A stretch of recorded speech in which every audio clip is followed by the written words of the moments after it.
사도행전 10장 1절부터 16절까지 한 절씩 교독하겠습니다. 가이사랴에 고넬료라 하는 사람이 있으니 이달리아 부데라 하는 군대의 백부장이라.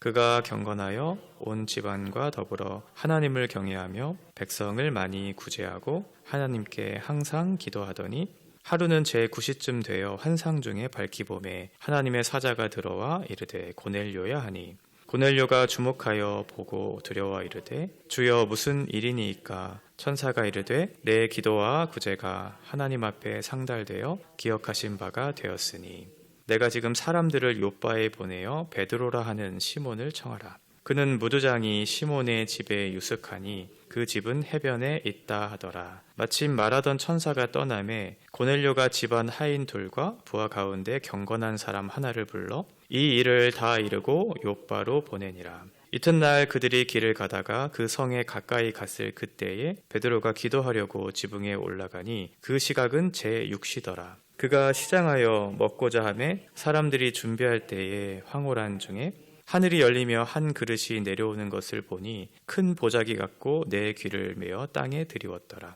그 안에는 땅에 있는 각종 네 발 가진 짐승과 기는 것과 공중에 나는 것들이 있더라. 또 소리가 있으되 베드로야 일어나 잡아먹어라 하거늘 베드로가 이르되 주여 그럴 수 없나이다. 속되고 깨끗하지 아니한 것을 내가 결코 먹지 아니하였나이다 한데 또 두 번째 소리가 있으되 하나님께서 깨끗하게 하신 것을 내가 속되다 하지 말라 하더라. 이런 일이 3번 있은 후 그 그릇이 곧 하늘로 올려져 가니라. 아멘. 오늘 본문은 예수님께서 명령하신 땅끝까지 이르러 내 증인이 되리라고 하는 그 말씀이 하나씩 성취되고 있는 그런 본문입니다.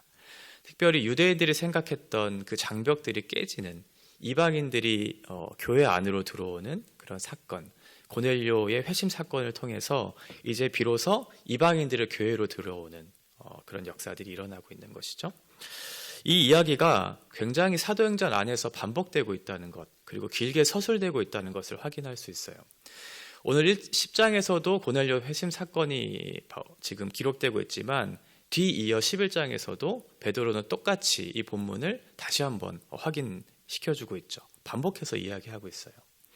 그리고 나서 15장에 가면 예루살렘 공회에서도 베드로가 다시 한번 설명하는 그런 장면이 있는데 그것은 직접적으로 얘기하고 있지는 않지만 간접적으로 인용을 하는 내용이죠. 예수를 믿어서 마음이 깨끗하게 된 그 사람들을 너희가 차별할 수 없다. 그러니까 지금 이방인들을 차별하고 있는 그 문제에 대해서 베드로는 반복해서 이것이 예수 그리스도 안에서는 차별이 없는 그 장벽이 깨지고 있다는 사실을 우리가 확인해야 하고 그 복음의 전달, 그 확장은 유대인들에게만 속한 것이 아니고 모든 사람들에게 해당되는 그런 일이다라는 것을 설명해 주죠. 그러니까 그만큼 이 일이 굉장히 중요하다는 거예요. 이 장벽이 깨트려지는 것이 얼만큼 중요한 일인가. 그리고 그것이 반복되고 있다는 것은 이 과정이 결코 쉽지 않았다는 것도 확인할 수 있겠죠. 한 번쯤 얘기했었을 때 그것이 확인되고 변화되었다면 굳이 반복해서 이야기할 필요가 없었을 텐데 지금 유대인들의 입장에서 이방인들이 들어온다는 것은 정말 설명할 수 없는, 상상할 수 없는 그런 내용이었기 때문에 지금 이 명령에 대해서, 이 말씀에 대해서 순종하기가 너무나 어려웠다는 것을 우리가 확인할 수 있습니다. 1절에 보면 가이사랴라고 하는 그런 지역이 소개되고 있죠. 가이사라는 카이사르, 로마 황제의 이름을 딴 그런 지역인데 항구 도시였어요. 그 지역에 로마 총독부가 있는 그러니까 행정 수도와 같은 역할을 했던 곳이거든요. 그곳에 고넬료라고 하는 사람이 있었다고 소개되고 있습니다. 그 고넬료는 백부장으로 소개되고 있고 약 100명의 군인을 거느리는 하나의 장교의 역할을 했던 사람인 것 같아요. 그리고 그가 이끌었던 부대의 이름이 이달리아라고 하죠. 보통은 그 주둔 지역에 있었던 사람들, 지역에 있는 사람들을 끌어다가 군인의 이런 군대를 만드는 그런 일들도 있었지만 지금 이 이달리아 부대라고 하는 건 이탈리아에 있는 사람들을 데려다가, 그러니까 로마 현지인들을 데려다가 주둔하게 하는, 그러니까 로마 군인들이 100명 정도, 그 로마 군인들을 이끌었던 사람 고넬료니까 고넬료도 아마 이방인이었다는 것을 우리가 쉽게 확인할 수 있겠죠. 그런데 그 이방인이었던 고넬료가 어떻게 설명되고 있냐면 이 사람은 경건했다. 그리고 하나님을 경외했다. 이렇게 표현하고 있어요. 이 경건했다는 표현 자체가 온전한 믿음을 가지고 있었다. 그런 의미는 아니었겠지만 지금 경건했다는 것은 구약의 그 하나님, 그러니까 유대인들이 믿었던 그 하나님에 대한 열심과 그런 마음이 있었다는 것을 우리가 확인할 수 있죠. 지금 유대교로 완전히 개종하지는 않았던 이방인으로서 할례받지 않은 그리고 율법 자체를 지키지 않은 그런 사람처럼 여겨져요. 왜냐하면 나중에 천사를 통해서 베드로를 부르거든요. 그리고 베드로를 통해서 고넬료에게 복음이 전해져요. 복음이 전해지고 그리고 나서 예수를 믿고 세례를 받죠. 그리고 나서 언약 공동체 안으로 그때 들어오거든요. 그러니까 이것은 뒤에 있는 사건을 지금 염두에 둔다면 지금의 현재의 고넬료는 온전한 믿음을 가진 예수 그리스도 안에 있는 사람 같지는 않지만 그러나 하나님을 경외하는 경건한 이방인으로 그렇게 소개되고 있다는 거죠. 그 사람의 특징들을 보니까 온 집안이 하나님을 경외했다. 이렇게 표현하고 있어요. 그러니까 자기뿐만 아니라 자기의 가족들에게까지 그 하나님에 대한 어떤 열심이나 신앙의 정도들이 영향을 미치고 있다는 것을 확인할 수 있고 또 하나는 부하 중에도 경건한 한 사람이 있었다는 것을 보면 아마도 그가 있었던 그 부대 안에서도 이 신앙의 역할들을 굉장히 충실하게 했던 하나님에 대한 열심을 가지고 있었던 이방인이었다. 이렇게 생각해 볼 수 있겠죠. 오늘날로 치면 경건한 어떤 신앙을 가진 사람인데 가정에서뿐만 아니라 직장에서도 그 선한 영향력을 끼치고 있는 그러니까 삶의 어떤 또는 신앙의 문제에 대해서 괴리감이 없는 굉장히 열심히 있었던 경건한 하나님을 경외하는 그런 사람이었다고 표현하고 있어요. 그 사람이 9시쯤 기도할 때 이렇게 유대인들은 3번 기도했거든요. 시간상으로는 3시, 6시, 9시 이렇게 되어 있어요. 그러니까 오늘날로 치면 거기에 6을 더하면 되니까 오전 9시, 정오 오후 3시가 되겠죠. 지금 오후 3시쯤에 고넬료가 기도하고 있어요. 기도하고 있는 중에 이런 요청이 들어와요. 사람을 청해서 무두장이 시몬의 집에 가서 베드로를 청하라는 그런 요청을 하고 있죠. 지금 고넬료의 입장에서는 천사가 와서 하는 이야기가 대체 무슨 말인지 전혀 몰랐을 거예요. 어떠한 설명도 없이 지금 그 무두장이 시몬의 집에 가서 베드로라고 하는 사람을 청해라 라고 하는 명령만 있었기 때문에 그렇죠. 그런데 고넬료는 거기에 대해서 어떠한 질문을 하지도 않고 그냥 그 천사의 말, 하나님께서 보내주신 천사의 말에 순종하는 태도를 보이죠. 그만큼 어떤 경건과 경외의 어떤 신앙의 정도가 쌓여 있었던 것으로 보여요. 어쨌든 그렇게 해서 사람을 보내죠. 자기의 하인 2명과 경건한 한 부하를 보내서 이제 욥바라고 하는 곳으로 보내죠. 욥바는 지금 가이사라 이 지역에서부터 바닷길로 쭉 내려오면 약 한 50km 정도 내려오는 그 도시거든요. 그곳에 가면 이제 베드로를 만날 수 있다고 지금 천사가 설명해 준 거죠. 지금 인간으로서는 고넬료로서는 또는 베드로로서는 이 일을 스스로의 장벽을 무너뜨린다든지 또는 하나님의 말씀에 순종한다든지 이것을 인간의 어떤 능력으로서는 가능한 일이 아니라는 것을 우리가 생각해 볼 필요가 있는데 지금 이 일을 누가 주도하고 있는가는 거예요. 지금 고넬료는 분명히 하나님 앞에 기도하고 있었고 기도하는 중에 하나님이 보내신 천사의 말씀을 통해서 그 말씀을 순종하는 방법으로 이 일을 진행하고 있다는 것. 그리고 그 천사를 보내신 하나님이 베드로에게 찾아갔었을 때 베드로는 뭐하고 있었냐면 역시나 기도하고 있었죠. 지붕 위에서 제6시에 기도하고 있었던 그 환상 중에 하나님의 어떠한 그 환상을 보고 나서 하나님의 뜻에 순종하는 일들을 우리가 확인할 수 있거든요. 그러니까 지금 고넬료라고 하는 사람과 베드로라고 하는 사람, 이 두 사람이 그렇게 이방인과 유대인의 장벽을 허물 수 있었던 근거는 뭐냐면 그 사람들의 어떤 신앙의 정도와 열심 이런 것이 아니고 그 중간에 하나님께서 이 일을 진행하고 있다는 사실 때문이었죠. 하나님께서 유대인과 이방인의 장벽을 깨트리는 그 중재자의 역할을 감당했기 때문에 그렇던 거죠. 베드로도 역시 기도하고 있었어요. 기도하고 있었는데 마침 배가 고팠고 식사를 좀 하려고 하니까 이제 음식을 준비하는 중에 환상을 보기 시작해요. 무두장이 집 시몬, 지금 무드장이라고 하는 건 짐승, 죽은 짐승의 가죽을 떼어다가 물건을 만드는 그런 곳이었거든요. 그러니까 베드로의 입장에서는 그 무드장이 시몬의 집에 거하면 안 되는 사람이죠. 그런데 그 부정한 곳에 베드로가 거했다는 건 그 장벽이 이미 무너지고 있다는 것을 확인할 수 있어요. 근데 다만 그것은 유대인들끼리 안에서의 장벽이 무너지고 있다는 거죠. 어느 정도 한계가 있었던 거예요. 그런데 그 장소에 하나님께서 하늘이 열려서 하나님이 오고 계시는 장면, 하나님께서는 그 부정한 장소, 오지 않아야 할 그 장소에 하늘문을 여시고 그곳에 임재하시는 그런 내용이 나와요. 그리고 나서 그 그릇에 4발 가진 짐승, 기는 것, 공중에 나는 것, 이것을 담아다가 이제 보여주시죠. 그 곳 안에는 부정한 것도 있었을 것이고 또는 정한 것도 있었을 거예요. 그런 부정한 것과 정한 것을 보여주시면서 하나님께서 베드로에게 명령하신 건 뭐냐면 이걸 먹으라는 거예요. 베드로의 입장은 어땠을까요? 이걸 먹어야 하나 말아야 하냐. 여기에 대해서는 명확한 근거를 가지고 있었던 사람이었거든요. 유대인이었고 율법을 소유한 사람이었어요. 그동안 삶을 평생도록 살면서 율법의 규례를 지켰던 사람, 그러니까 음식법의 규례를 지켰던 사람이니까 그 중에 부정한 것을 먹어서는 안 되잖아요. 그런데 하나님께서 먹으라고 말씀하시죠. 베드로가 하나님께 이렇게 얘기해요. 속되고 깨끗하지 않은 것을 내가 먹지 않겠습니다. 경건한 삶의 기준이었던 음식을 먹는 것 또는 부정한 사람들과 가까이 하지 않는 것, 이것은 너무나 순종하기 어려운 말씀이었죠. 그런데 베드로는 3년 동안이나 예수님과 함께 동고동락하면서 그 말씀을 듣고 배웠던 사람이에요. 그럼에도 불구하고 예수를 믿어서 구원에 이르는 그 구원의 방법이 무엇인지 알고 경험했던 사람이었음에도 불구하고 여전히 이 새로운 시대 안으로 들어온 그 틀을 벗어나지 못하고 있다는 것을 다시 한번 확인할 수 있죠.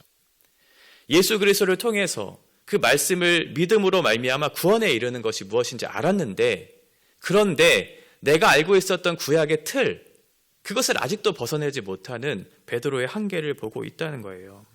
그런 베드로에게 하나님께서 다시 한번 얘기하죠. 두 번째 소리가 들려요. 하나님이 깨끗하게 한 것을 속되다 하지 말라. 내가 깨끗하게 한 것을 너희 스스로가 속되다고 말할 수 있는가라고 하는 거죠. 그러니까 베드로의 입장에서는 자기가 가지고 있었던 이 율법의 내용을 하나님께서 지금 깨트리고 있다는 거죠. 이해할 수 없었을 거예요. 내가 왜 이것을 하나님께서 말씀하시는 것들을 내가 순종해야 하는가에 대한 의구심을 가지고 있었던 베드로였겠죠. 그럼에도 불구하고 다시 한번 세 번째 하나님께서 요청하실 때 비로소 그 말씀이 이해가 되고 순종했던 것 같아요. 그래서 그 그릇이 하늘로 올라가거든요. 이건 하나님께서 받으셨다는 건데, 받으셨다는 것은 베드로가 그 말씀에 순종하고 인정했다는 그런 표현이기도 해요. 어쨌든 하나님께서 내가 깨끗하게 한 것, 그것을 너희가 어떻게 속되다 할 수 있느냐라고 그렇게 말씀하셨거든요. 하나님께서 언제 그것을 깨끗하게 하셨을까요? 이 깨끗하게 했다라고 하는 그 표현 자체가 부정과거를 사용했거든요. 이건 이미 과거에 일어난 어떤 사건을 얘기해요. 그러니까 한번 이미 있었던 일이라는 거예요. 하나님께서 깨끗하게 하셨다. 그게 언제 이루어졌냐면 바로 예수 그리스도의 십자가의 사건이었죠. 예수 그리스도께서 이 땅에 오심으로 십자가에 자신의 몸을 찢으시면서 죽으신 사건이 결국은 그 장막을 허무는 그런 일이었잖아요.